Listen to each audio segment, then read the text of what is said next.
Les humains ont passé pas mal de temps sur la planète, alors que notre présence n'a pas toujours eu un effet net positif sur la planète. Vous pourriez être surpris d'apprendre que les scientifiques viennent de découvrir une nouvelle espèce humaine, et ce n'est même pas la meilleure partie de la découverte. Il remet en question tout ce que nous savons sur notre origine. Quelle est la nouvelle espèce humaine et pourquoi suscite-t-elle tant d'enthousiasme chez les scientifiques ? Il est de notoriété publique que l'homme moderne appartient à l'espèce Homo sapiens. Cependant, ce qui n'est pas communément connu, c'est comment l'Homo sapiens est entré en scène. Le long chemin évolutif qui a conduit à l'homme moderne a commencé par un seul pas, ou plus précisément, la capacité de marcher sur deux jambes. Sahelanthropus, l'un de nos plus anciens ancêtres connus, a commencé la longue transition de la mobilité simienne il y a environ 6 millions d'années. Mais Homo sapiens n'apparaîtrait pas avant 5 millions d'années. Pendant ce temps, diverses espèces humaines ont vécu, évolué et se sont éteintes, se mélangeant et parfois s'accouplant en cours de route. Leur corps a évolué au fil du temps, tout comme leur cerveau et leur capacité à penser, comme en témoignent leurs outils et leurs technologies. Les scientifiques déterrent des os anciens et des outils en pierre, étudient nos gènes et recréent les environnements changeants qui ont contribué à façonner le monde de nos ancêtres et à guider son évolution. Pour mieux comprendre comment l'Homo sapiens a évolué à partir de ces anciennes lignées dominines, qui incluent les humains modernes et nos plus proches parents et ancêtres disparus, ces sources de preuves indiquent l'origine de l'Homo sapiens en Afrique, mais pas nécessairement à un moment donné et à un emplacement spécifique. Au lieu de cela, il semble que des groupes distincts d'ancêtres humains aient évolué physiquement et culturellement dans un isolement relatif jusqu'à ce que les changements climatiques sur le terrain africain les conduisent à se mélanger et à commercer occasionnellement, échangeant tout, des gènes aux méthodes d'outils. Les études génétiques chez l'homme moderne nous aident à comprendre nos migrations et notre évolution. Les Néandertaliens, nos plus anciens parents proches, vivaient il y a environ 430 000 ans et partagent un ancêtre commun avec nous. Il existe également des preuves d'une autre espèce appelée Denisovan dans notre ADN, bien que peu de fossiles aient été trouvés. Homo heidelbergensis, qui vivait il y a entre 200 000 et 700 000 ans, pourrait être un ancêtre commun. Les fossiles montrent des mélanges de caractéristiques modernes et primitives, indiquant différents groupes anatomiques à différents endroits et moments de l'histoire. Les fossiles trouvés dans divers endroits en Afrique montrent des combinaisons de traits modernes et archaïques chez l'homme. Cela suggère que les gens étaient dispersés à travers le continent depuis les premiers temps. Certains fossiles sont classés comme Homo sapiens en raison de leur similitude avec les humains modernes, mais il y a des débats quant à savoir s'ils sont une sous-espèce distincte. La classification des fossiles et la détermination du moment où les humains pleinement modernes sont apparus sont encore un sujet de débat. Les changements culturels en Afrique se sont produits il y a environ 300 000 ans, avec la transition vers des outils plus avancés. Bien qu'il existe des fossiles similaires aux humains modernes, il existe également des cas de fossiles aux caractéristiques archaïques mais d'une antiquité relativement récente, comme le crâne de la grotte d'Iwo et les rues au Nigeria, vieux de 13 000 ans. Nos ancêtres ont évolué au fil du temps, développant des outils et des technologies plus avancées. Il y a des millions d'années, ils ont commencé à utiliser des outils en pierre, puis ont adopté la culture acheuléenne il y a environ 1,75 million d'années. Au fil du temps, les outils et les techniques de chasse se sont améliorés, comme l'utilisation de lances il y a environ 400 000 ans. Des preuves de différents types d'outils ont également été trouvées à divers endroits, indiquant la diversité des groupes humains en évolution. Des outils anciens ont été découverts en Inde, suggérant la possibilité que les premiers humains aient migré hors d'Afrique plus tôt qu'on ne le pensait auparavant. De plus, des restes fossiles ont été trouvés sur le mont Carmel en Israël, indiquant la présence d'humains modernes il y a entre 177 000 et 194 000 ans le long de la Méditerranée. Des restes humains ont également été retrouvés à Kafsa, en Israël, datant de 100 000 à 130 000 ans, montrant une présence de longue date dans la région. Ces découvertes témoignent de l'évolution et de la dispersion de nos ancêtres à travers l'histoire. Des grottes de calcaire avec des preuves d'il y a 80 000 à 120 000 ans ont été découvertes dans le sud de la Chine.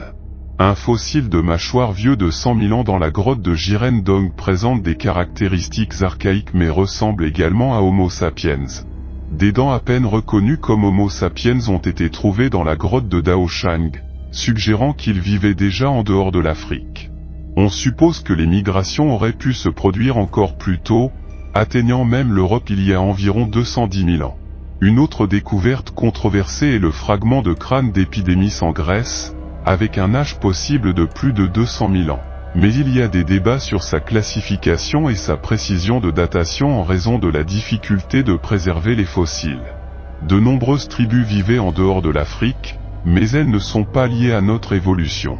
Les analyses génétiques révèlent que les non-africains font remonter la majeure partie de leur lignée à une migration historique il y a 50 000 à 60 000 ans, rendue possible par des changements dans la mer et des conditions climatiques favorables. Les migrants africains auraient pu interagir avec des hominidés plus archaïques, mais leur lignée semble avoir disparu ou avoir été remplacée par des migrations ultérieures. Tout au long de l'histoire, Homo sapiens n'était pas la seule espèce humaine. Nous coexistons et nous croisons avec d'autres hominidés, certains encore non identifiés. Cependant, ces espèces ont disparu, laissant Homo sapiens comme seul représentant de l'humanité. Un exemple est Homo floresiensis, connu sous le nom de Hobi, une petite espèce humaine trouvée à Flore, en Indonésie, jusqu'à il y a environ 50 000 ans. Bien que leur sort soit inconnu, ils ne sont pas liés aux humains modernes. Les Néandertaliens, quant à eux, ont été trouvés en Eurasie, du Portugal et des îles britanniques à la Sibérie.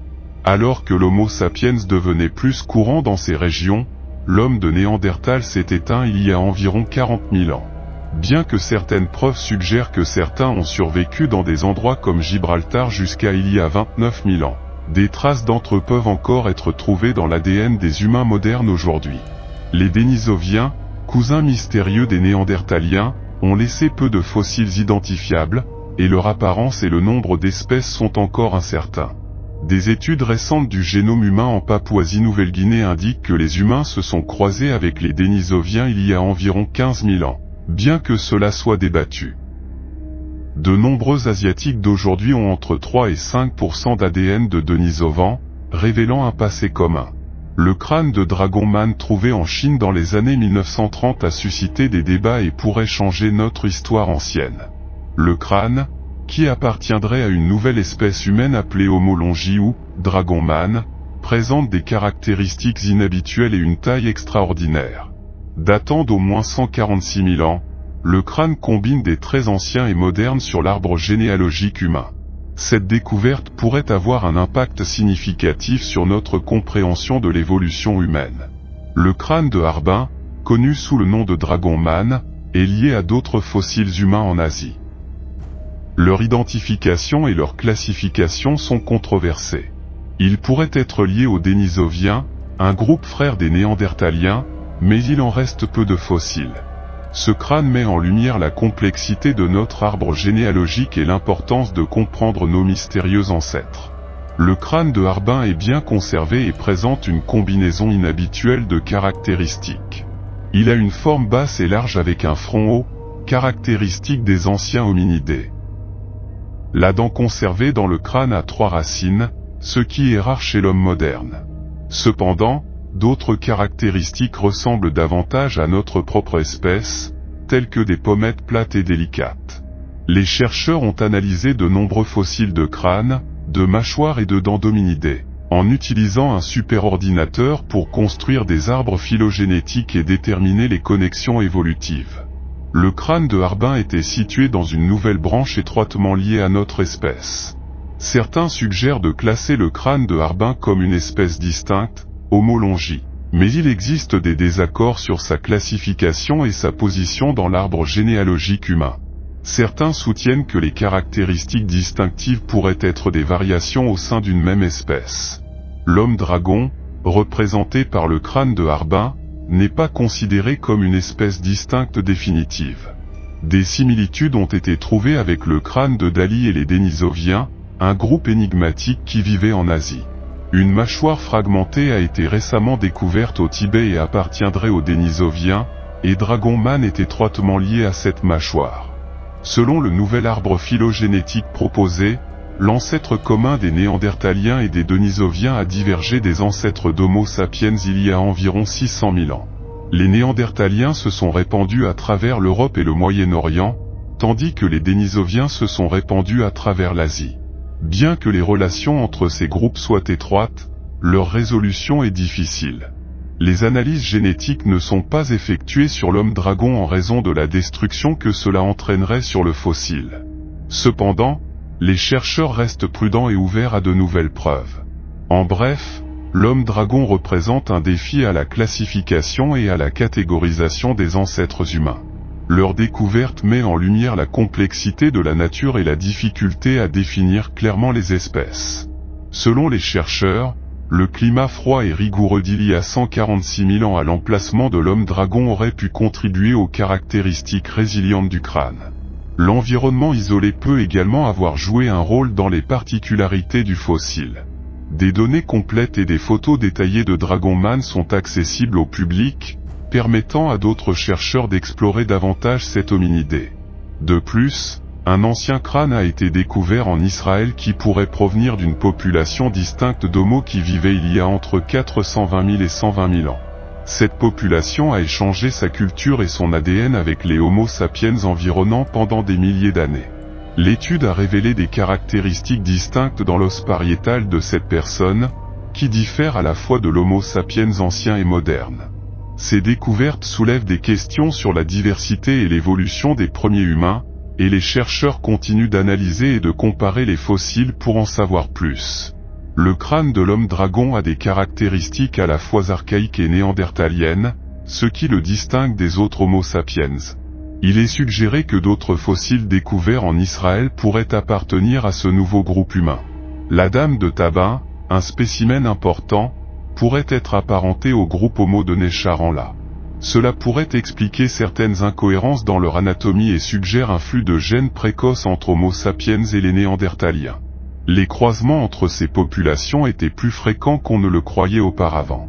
6000 outils en pierre ont été découverts sur le site de Necharanla, créés de manière similaire à ceux des Homo sapiens contemporains. Cela suggère que l'Homo et l'Homo sapiens de Necharanla ont échangé des idées et de la technologie. Des restes d'animaux chassés et consommés ont également été trouvés sur le site, notamment des tortues, des gazelles, des sangliers et des autruches.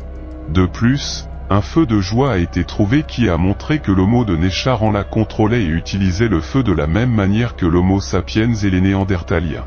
La conservation de ce feu de joie pendant si longtemps est incroyable. Actuellement, c'est le plus ancien feu de joie intact jamais découvert dans la nature. Que pensez-vous de ces espèces nouvellement découvertes? Nous aimerions entendre vos réflexions dans la section des commentaires ci-dessous.